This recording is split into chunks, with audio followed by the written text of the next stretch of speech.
detox? No. Oh, we have one man. Lovely. What are you detoxing? Guinness. You're doing a great job. You're killing it. So no dry January. I can't even fucking say this the word. is Never the mind. dry January. Well, this is zeros. Yeah. Yeah, you went halfway. You did great. I did great. You did great.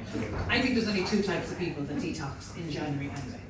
There's the people that, truth be known, they're punishing themselves all year round. They're constantly on some kind of cleanse or purge, and we like to call these people the pain in the hole. We have one here. Oh. Then there's the second type, the type that are on the enforced detox. Sorry, what's your name, sir? Jim. Jim. Now, Jim, I'm not going to ask which you are, okay? Because I wouldn't do that to you. I'm a nice. The second, I'm the second. Good. And Jim, most of the people on the enforced detox are on it because they did the absolute dog on it in December. Yeah, I know. 31 fucking days of debauchery. Yeah, I bet not a neighbour, nor a friend, nor a colleague got past you in December with a Christmas drinks. Yeah, all over it. And then Jim, you know, most people that happens to, they wake up on the 1st of January, they check the bank account, and it's all gone. Now I don't know, Jim. I don't know if that happened. Are you here tonight on a one for all voucher from your Not too bad, Jim. Not too bad. Yeah. Some people are here are on the apps as well, aren't they? Some people on the dating apps? No? Nobody? Oh, yeah, one. Yeah. Good woman. Good woman. I used to be on them myself. I was on it myself. Now, it was about 10 years ago. And, you know, I speak to my friends who are on it now, and I don't think things are too much different.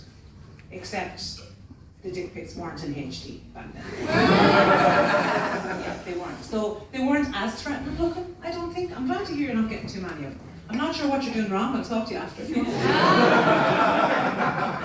I did meet my boyfriend on the apps though. Yeah, and we're together 10 years. Yeah. Somebody asked me recently, you know, what's the secret to a good long-term relationship? And I'm not sure, but I think it's to try new things together, you know, keep things fresh.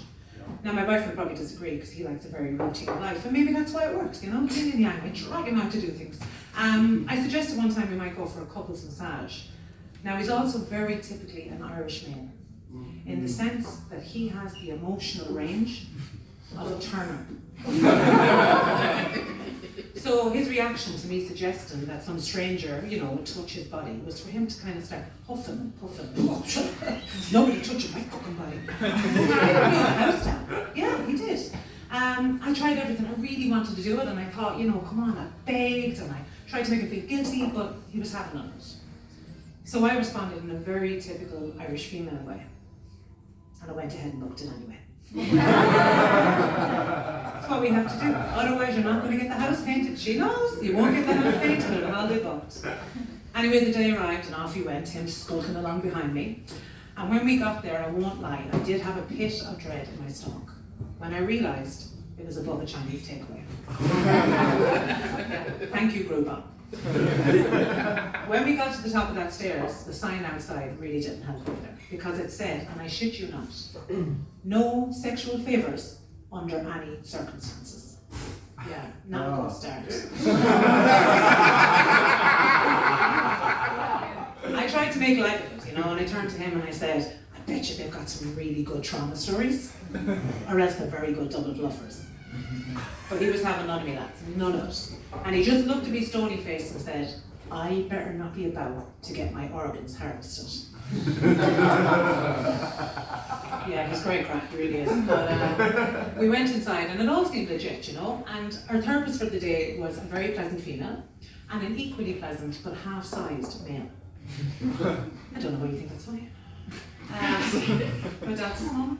Anyway, he beckoned my boyfriend over to the massage table and then he hopped up on a stool and began to vigorously massage his shoulders. And I relaxed into my own massage then. About 10 minutes in, I opened my eyes to see how myself was getting on. And there he was, ladies and gentlemen. Now this is not a joke.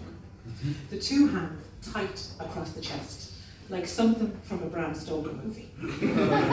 Yeah, and the eyes wide open, staring at the ceiling. I said, are you all right, love? And he gave the very tight, yeah! That only somebody who really is an alright can get. So, what could I do, you know? It was Bedford. So I closed my eyes. Back out on the street 45 minutes later, I asked him what had happened. And just to give you some context before I tell you his answer. When a massage therapist is in training, they are encouraged at all times to keep skin-to-skin contact with the client if they can.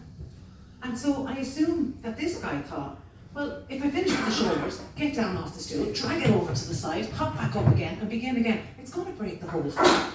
So instead, he decided to just keep rubbing down over my boyfriend's shoulders and get as far as he could.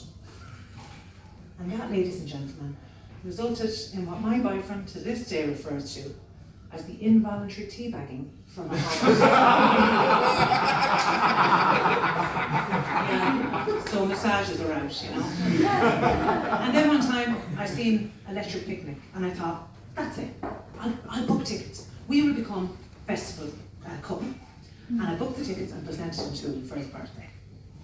And then he reminded me of his 3 pet hates: Portaloos, camping, and crowds. Oh shit, yeah. For the month leading up to it, really was touch and go on whether I was going to convince him to get to this. But he came with me. When we got inside, he was strip searched. But that's a story for another day. We're on a time limit here, okay?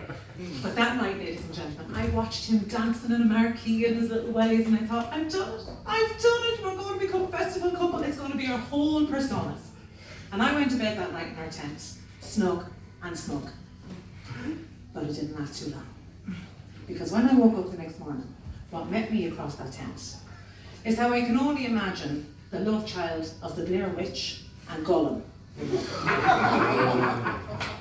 Leery-eyed turns to me and says, "Did you sleep well?" Now we all know, don't we? Nobody who's ever had a good fucking night's sleep asked that question. I knew it was a trap, but there was nowhere to go. What could I do? I said, I did, love, yeah. Yourself? He said, I did, yeah. Until some prick stood on my head during the night. We still don't know what happened. We don't know if somebody fell on the tent or if someone was pushed on the tent. We don't know if it was a foot or a knee that did the damage. But that incident resulted in a migraine that lasted for 2 years. For me. So now we've come to the conclusion, ladies and gentlemen. The secret, and lads, you need to remember this for the long term, the secret to a long-term relationship is to do things yourselves and just come home and talk about it in the evenings. Thank you very much.